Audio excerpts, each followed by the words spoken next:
नमस्कार दोस्तों, आज की इस वीडियो में हम बात करने वाले हैं कि एमआरआई स्कैन क्या होता है, एमआरआई स्कैन कैसे किया जाता है, एमआरआई स्कैन करवाने में कितना खर्च आता है और एमआरआई स्कैन कराने से पहले किन किन चीज़ों का ध्यान रखना जरूरी होता है। सबसे पहले हम बात करते हैं कि एमआरआई स्कैन क्या होता है। एमआरआई का full form magnetic resonance imaging होता है, जिसे हिंदी में चुंबकीय प्रतिध्वनि इमेजिंग कहा जाता है। ये रेडिएशन के बजाय मैग्नेटिक फील्ड पर काम करता है, इसलिए एक्सरे और सीटी स्कैन से अलग होता है।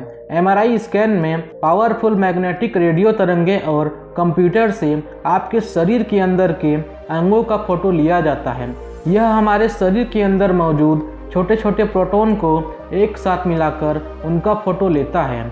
एमआरआई स्कैन क्यों किया जाता है? एमआरआई के विकास ने मेडिकल जगत को काफ़ी आगे पहुंचा दिया है, क्योंकि इसकी मदद से डॉक्टर शरीर के अंदर किसी भी तरह का औजार पहुंचाए बिना अंदरूनी अंगों को काफ़ी सटीकता से देख सकते हैं। एमआरआई स्कैन बीमारी और चोट का इलाज करने में डॉक्टरों की मदद करता है। इसकी मदद से यह भी नज़र रखी जाती है कि मरीज में उपचार कितने अच्छे से काम कर रहा है। साथ ही यह भी जांच करने के लिए कि जब आप कुछ खास काम करते हैं तो मस्तिष्क का कौन सा हिस्सा ज़्यादा कार्यशील रहता है, तब भी इस टेस्ट का इस्तेमाल किया जाता है। एफएमआरआई स्कैन ब्रेन से जुड़ी हुई समस्याओं का पता लगा लेता है, जैसे कि स्ट्रोक वगैरह। मिर्गी या ब्रेन में ट्यूमर होने पर अगर ब्रेन सर्जरी की ज़रूरत पड़ती है तो उसके लिए एफएमआरआई की मदद से ब्रेन मैपिंग किया जाता है। उपचार का योजना तैयार करने के लिए भी डॉक्टर एमआरआई का इस्तेमाल करते हैं।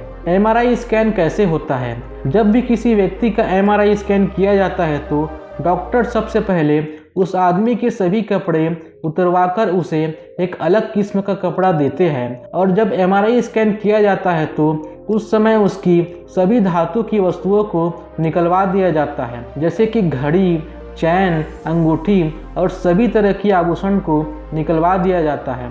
उसके बाद आदमी को एमआरआई स्कैन की एक टेबल होती है, उस पर लिटा दिया जाता है और फिर उसको मशीन के अंदर भेज दिया जाता है, जिसके बाद मशीन शक्तिशाली मैग्नेटिक रेडियो तरंगों और कंप्यूटर से उस आदमी के शरीर के अंदर की फ़ोटो लेती है, जो इंसानी शरीर के छोटे छोटे प्रोटॉन होते हैं। उस स्कैन के होने पर डॉक्टर आसानी से पता लगा लेते हैं कि शरीर में कौन सी बीमारी और कितना पुराना हो सकती है।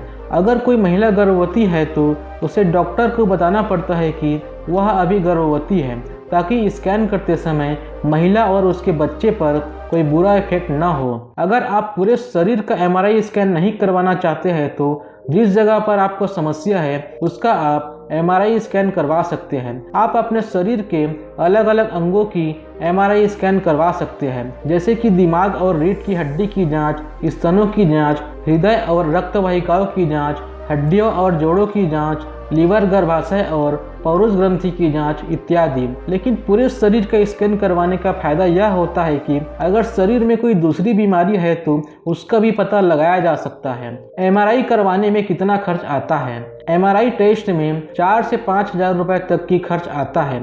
एक हॉस्पिटल इसके लिए 10,000 रुपए तक भी ले लेते हैं। सरकारी अस्पताल में यह सबसे कम मूल्य पर किया जाता है, वहाँ पर 1,500 रुपए से 2,000 रुपए में यह किया जाता है। एमआरआई स्कैन करते समय कौन कौन सी बातों का ध्यान रखना जरूरी है? जब आप एमआरआई स्कैन करवाते हैं तो उस समय अपने डॉक्टर को अपनी पूरी जानकारी दे देनी चाहिए, जैसे कि आपने अगर अपने शरीर में किसी तरह का टैटू बनवाया है या दांत या कान में किसी प्रकार की कोई चीज़ डलवाई है तो उसके विषय में डॉक्टर को पहले से ही जानकारी दे देनी चाहिए। अगर आप पहले से किसी भी दवा का प्रयोग कर रहे हैं तो आपको इसके बारे में भी डॉक्टर को पहले ही जानकारी दे देनी चाहिए। एमआरआई स्कैन के कमरे में धातु की कोई भी चीज़ें ले जाने की अनुमति नहीं दी जाती है, क्योंकि एमआरआई मशीन धातु को अपनी तरफ खींचता है। यह सभी स्कैन के समय समस्या उत्पन्न कर सकता है। डॉक्टर आपको एमआरआई स्कैन के 4 घंटे पहले कुछ भी खाने या पीने के लिए मना करते हैं। कभी कभी आपको पहले से बहुत अधिक मात्रा में पानी पीने की सलाह भी देते हैं। इसका निर्धारण स्कैन होने वाले क्षेत्र के अनुसार किया जाता है। अगर आपकी हड्डी में किसी तरह के लोहे या फिर मेटल की कुछ चीज़ें डली हुई है तो उसके बारे में भी अपने डॉक्टर को जानकारी दे देना चाहिए। अगर आपको किसी तरह की एलर्जी है या आपने किसी तरह की सर्जरी करवा रखी है तो उसके बारे में भी आपको डॉक्टर को बता देना चाहिए। उस व्यक्ति का एमआरआई नहीं किया जा सकता है जिसके शरीर के अंदर कोई धातु होती है। उसमें गोलियां, छर्रों या अन्य विदेशी धातुओं का उपयोग करने वाले व्यक्तियों का एमआरआई स्कैन नहीं किया जाता है। इसमें मेडिकल डिवाइस, क्वालियर इम्प्लांट, न्यूरिज्मिक क्लिप और पेसमेकर भी शामिल है। तो दोस्तों, इस वीडियो में आपने एमआरआई स्कैन के बारे में जाना। उम्मीद है कि आपको यह जानकारी पसंद आया होगा। इस तरह की और हेल्थ से संबंधित वीडियो देखने के लिए आप हमारे चैनल को सब्सक्राइब जरूर करें। अब मिलते हैं अगले वीडियो में। धन्यवाद।